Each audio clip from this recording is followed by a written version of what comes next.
یہ اسلام ہے، یہ ایمان ہے کہ ایک طرف سماج کے اندر لوگ بیسک اور فنڈامنٹل نیسیسٹیز کے لیے، بیسک ضرورتوں کے لیے ترس رہے ہیں، اور عورتیں اپنی عزتیں بیچنا پڑ رہی ہوں ان کو اپنی اولاد کی پرورش کے لیے، اور دوسری طرف صاحب یہ دین کے ٹھیکیدار وہ عمرے پہ عمرہ کرنے کو آپ دینداری سمجھ رہے ہیں۔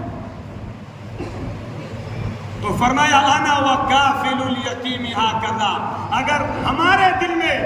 نبی سے ذرہ برابر تعلق اور محبت ہوتی کہ ہم اپنے نبی کے قریب ہو جائیں، ہم اپنے نبی کی شفاعت کے مستحق ہو جائیں، ہم اپنے نبی کے ہاتھوں سے